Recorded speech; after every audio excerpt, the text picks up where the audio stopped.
네, 크롱님들 반갑습니다. 박종환 작가입니다. 대한민국의 대선이 잘 마무리가 됐습니다. 이재명 후보가 제21대 대통령으로 당선이 됐는데요. 암호화폐와 관련해서 다양한 공약들을 제시했던 만큼 잘 이행이 되고 산업비 시장이 성장하는 계기가 되었으면 좋겠습니다. 자, 이제 정치적인 불확실성이 한 달랑 마무리가 되었으니까요. 우리 모두들 오늘 하루 힘차게 보내시면 좋겠습니다.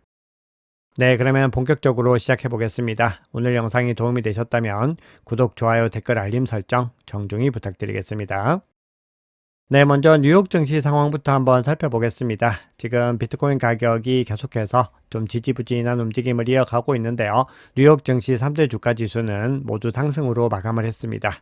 트럼프 대통령과 시진핑 주석의 대화 기대감이 유지가 되면서 기술주를 중심으로 낙관론이 많이 늘어나고 있습니다. 미국과 중국이 무역 갈등이 봉합이 되면은 그만큼 빅테크들이 많이 수혜를 입을 수 있다라는 의미로 볼 수 있습니다. 자, 그러면 이번 주에는 중요한 거시경제 일정이 많다라고 말씀을 드렸습니다. 어제도 중요한 거시경제 지표들이 발표가 됐는데요. 어제 시황을 공유드리지 못했기 때문에 화요일 새벽에 발표된 지표부터 한번 살펴보면은 애틀랜타 연은에서 집계하는 GDP 다우 모델에서 미국의 2분기 경제 성장률이 전기 대비로 연율 환산 기준 4.6%로 집계가 됐습니다. 이전치와 예측치를 상회를 하면서 미국의 경제 성장률의 긍정적인 방향성을 제시를 했고요.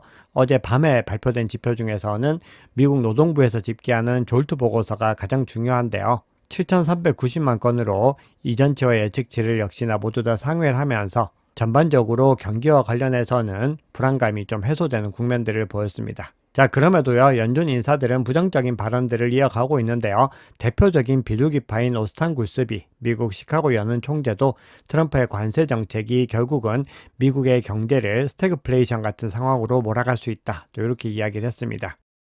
자, 그런 가운데 이번 주에 트럼프 대통령과 시진핑 주석의 통화에 많은 관심들이 집중이 되고 있습니다. 현재 암호화폐 및 주식시장에 가장 큰 영향을 미치고 있는 것이 관세 이슈이고 그 중에서도 미중 관세와 무역 관계가 가장 중요하게 작용을 하고 있습니다. 이번 주 금요일에 두 정상이 통화를 한다라고 소식이 들어왔기 때문에 이 결과에 따라서 시장에 큰 변동성이 발생할 수도 있습니다.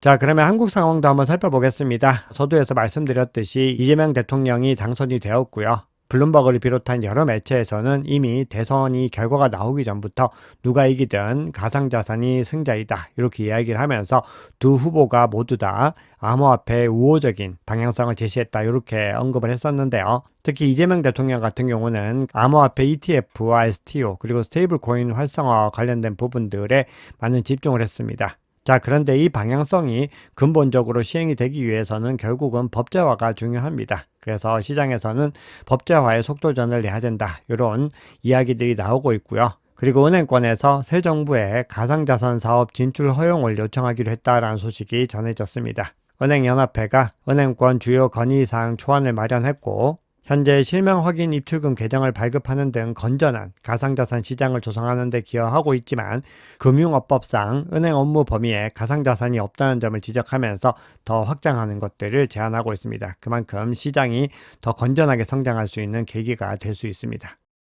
자, 마지막으로 채택과 관련된 관점 한번 살펴볼 텐데요. 2025년에 들어서면서 기업 단위의 채택이 급증하고 있습니다. 그 중심에는 스트레티지와 일본의 메타플래닛 같은 회사들이 있는데요. 이 외에도 다양한 회사들이 비트코인을 대량으로 매집을 하고 있습니다. 연일 새로운 회사 이름이 거론될 정도로 다양한 회사들이 주목을 받고 있는데요. 프랑스의 블록체인 전문 기업입니다. 더 블록체인 그룹도요. 600개 이상의 비트코인을 추가로 매집을 하면서 총 보유량을 1471개로 늘렸습니다. 그 외에도 스웨덴의 암호화폐 브로커인 K33라는 회사도 10개를 매수를 하면서 더 많은 물량들을 매집하겠다라고 공식적으로 언급을 했는데요. 올해 남은 기간에도 상장 기업을 중심으로 해서 매집이 꾸준히 이어질 것으로 보입니다. 그리고 이런 움직임들이 나타나는 이유는요.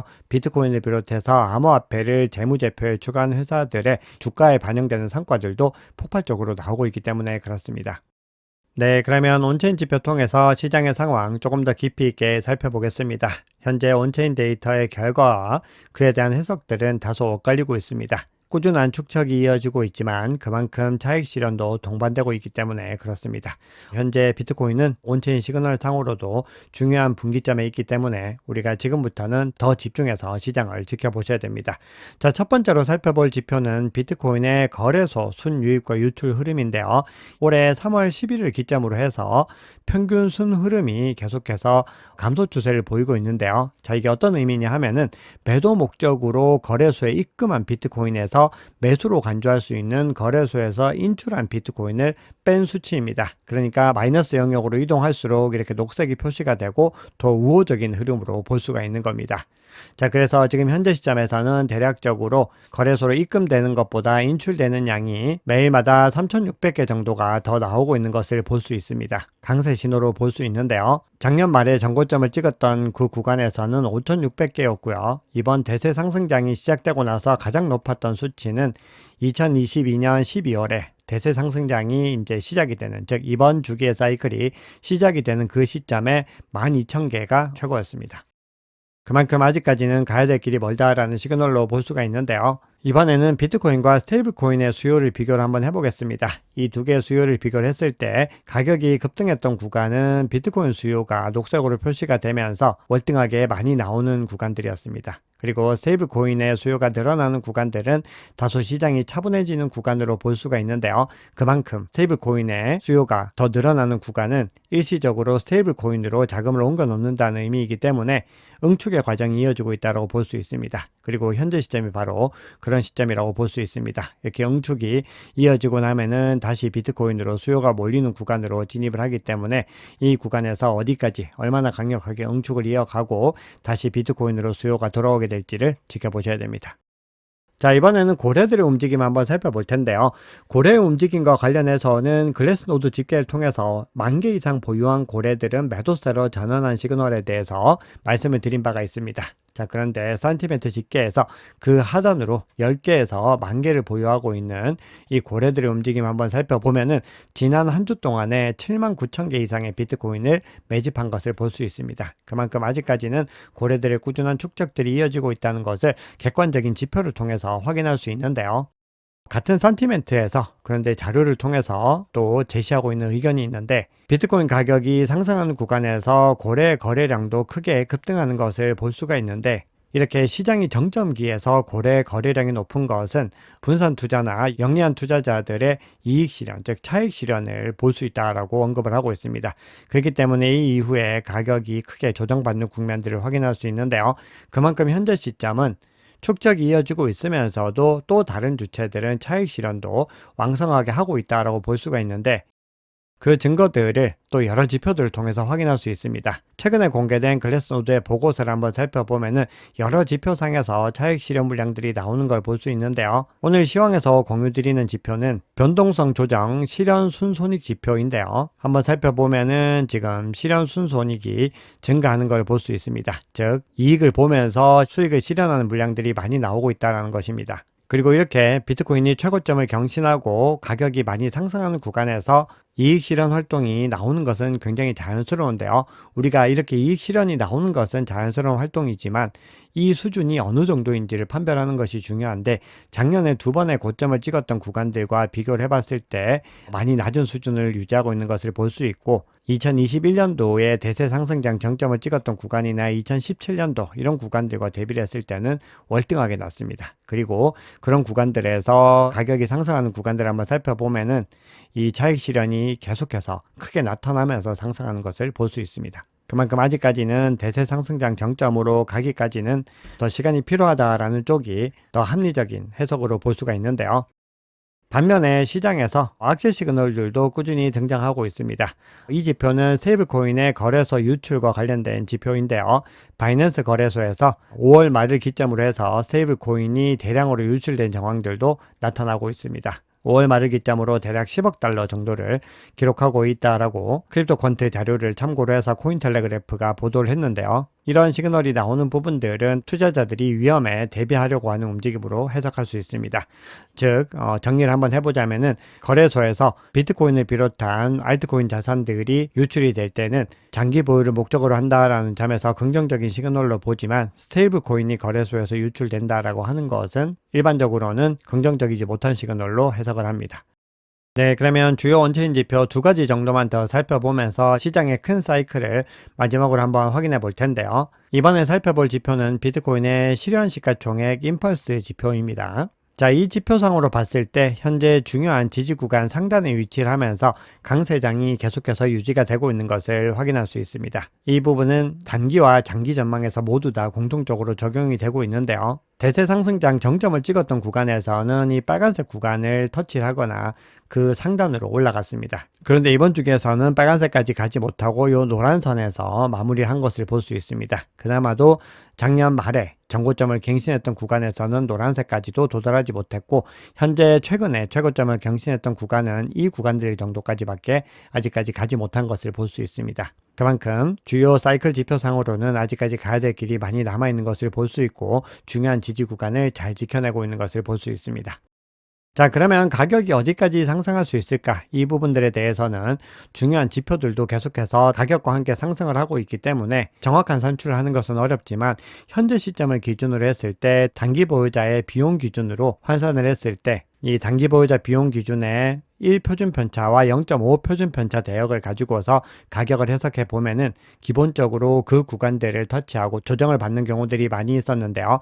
1표준 편차 기준으로는 135K이고 0.5 표준 편차는 120K 정도가 됩니다. 즉 두 가지 다 봤을 때 현재 시점보다는 다 가격이 더 높은 것을 볼 수가 있습니다. 그만큼 현재 시점에서 받는 가능성이 더 높다. 이렇게 시장은 해석을 하고 있습니다.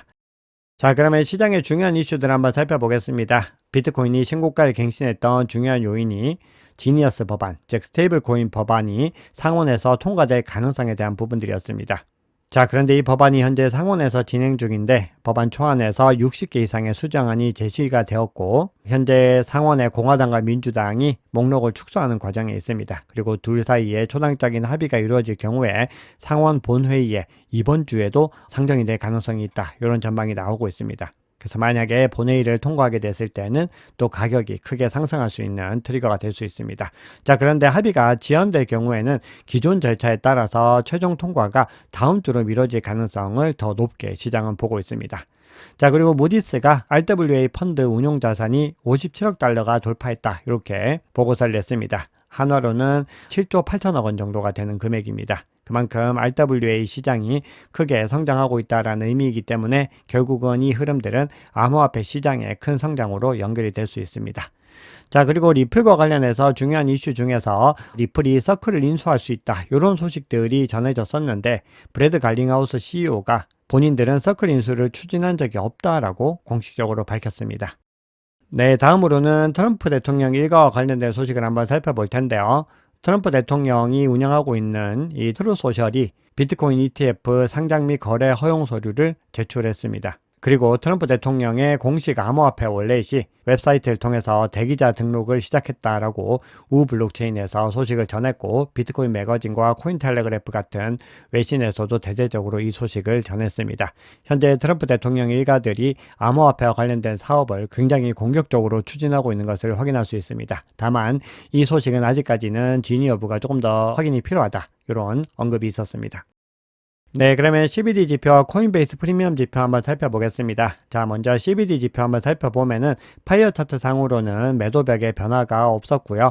고래들의 움직임 한번 살펴보면은 계속해서 가장 큰 규모의 갈색 고래는 매수세가 더 우위에 있었습니다. 계속해서 꾸준히 축적을 이어가고 있고 두 번째로 큰 보라색도 약간 고개를 들고 있는데 전체적으로 바이낸스 거래소에서 매수 매도 추이는 매도세가 더 우위에 있는 것을 볼 수 있습니다. 그리고 미국의 기관 수요를 측정하는 코인베이스 프리미엄 지표는 계속해서 이 구간 이후로는 양수 영역을 유지하고 있고 이 흐름이 계속해서 상승 추세를 이어가는 것을 볼 수 있습니다. 즉 현재 시장에서 가격을 견인하고 있는, 즉 가격을 지켜내고 있는 중요한 주체는 미국이라는 것을 확인할 수 있습니다. 네, 그러면 비트코인 차트 한번 살펴보겠습니다. 비트코인 가격이 현재 신고점을 경신하고 나서 조정을 받고 나서 22평선을 중심으로 응축 과정을 이어가고 있습니다. 오르락내리락 움직임을 이어가고 있는데요. 캡처 시점 기준으로는 22평선을 다시 상방 돌파해서 유지를 하고 있었는데 다시 조정받을 가능성들도 염두에 둬야 됩니다. 다만 꾸준히 이 과정들을 반복한 이후에 이 구간에서 많은 매물대가 쌓이고 나서 큰 거래량과 함께 지지 구간으로 바꿨을 때 비트코인은 더 크게 상승 랠리들을 이어갈 수 있다. 이렇게 볼 수 있고요.